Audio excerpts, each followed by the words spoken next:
Hello Hasina madam, আমার জীবনটা শেষ ম্যাডাম, আমার জীবনটা শেষ।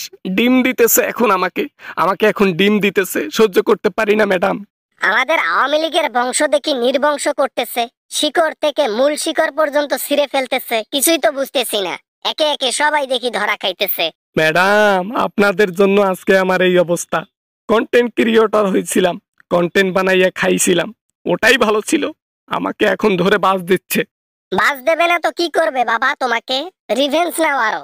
ক্ষমতা যখন ছিল তখন এর হিসাব আলাদা, এখনো তোমাকে রিভেঞ্জ নেওয়া লাগে? এখন বোঝো ঠেলা। ম্যাডাম, আমার বাবাকেও ধরছে, আমাকেও ধরছে। মাই টিভির সবকিছু ধ্বংস, সবকিছু ধ্বংস হয়ে গেল ম্যাডাম, বাঁচান। বাবা, মাই টিভি তোমাদের না তো, তোমরা তো ষড়যন্ত্র করে মানুষের কাছে নিছো সিস্টেমে। এগুলা কথা প্রকাশ করিও না, বুঝছো? ধরা খাইছো, এখন ঠেলা, বোঝো বোঝো। ম্যাডাম, আমাকে 5 দিনের রিমান্ড দিছে, একদিনে আমার অবস্থা খারাপ। ম্যাডাম, আমি কি করব বুঝতেছি না। ম্যাডাম, আমাকে বাঁচান ম্যাডাম, বাঁচান আমাকে ম্যাডাম। বিবি হারুনের সাথে আরো গিয়ে প্র্যাঙ্ক ভিডিও করো, অমুক করো তমুক করো, হ্যাঁ? এখন ঠেলা বোঝো, আরো ভিডিও করো, হ্যাঁ? আরো পাবলিককে জানাও যে আমি তলে তলে আওয়ামী লীগ করি। ম্যাডাম, আপনি ছাড়া আর কেউ বাঁচাতে পারবে না। তাড়াতাড়ি বাংলাদেশে আসেন, এসে নির্বাচনের মধ্যে জয়লাভ করে আমাকে বাঁচান ম্যাডাম। ডিম দিচ্ছে পিছনে ম্যাডাম। শুধু কি তোমাকে ডিম দিচ্ছে? আওয়ামী লীগের প্রতিটা নেতার পেছনে ডিম দিচ্ছে। মেনে নাও, মেনে নাও, কিছু করার নাই। সারা জীবন সুখে খাইছো, এখন একটু কষ্ট করো। আপনার জন্য সবকিছু। আমার বাবা আপনাকে সাপোর্ট করতো, আমিও আপনাকে ভালোবাসতাম। তার পরিণতি এই বেঈমান কোথাকার।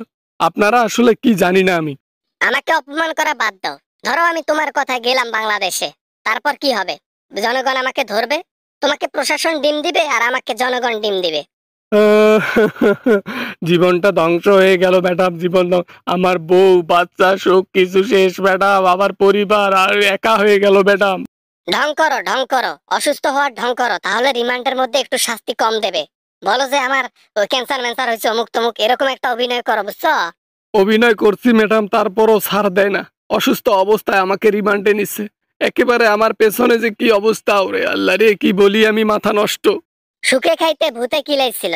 3 মাস 4 মাস বিদেশে গিয়ে থাকলা, তখন কি ছিল? হ্যাঁ, মনের মধ্যে? ওইখানে সেটেল হয়ে যাও। এখন এসে বাসটা কেমন খাইলা? আমার পেছনে বাস দিছে আমার সাথের পোলাপান, আমার সাথের ছেলে, সবাই বাস দিছে। কি করব ম্যাডাম, একেবারে একে একে এখন আমি সব ডকুমেন্ট আকারে দিচ্ছি প্রমাণ।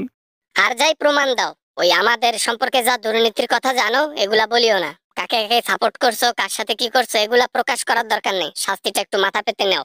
একদিনের রিমান্ডে আমি সবকিছু উগলাই দিছি।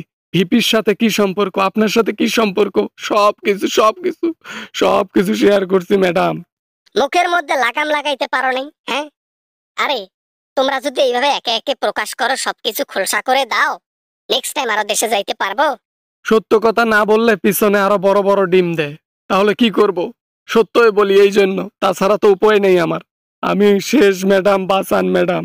পারবো না, পারবো না। তোমাদের হাহাকার দেখে আমি আসলে চিন্তা করতেছি, বাংলাদেশে যদিও যাইতাম, আর জীবনে ওই দেশের মধ্যে যাব না রে বাবা।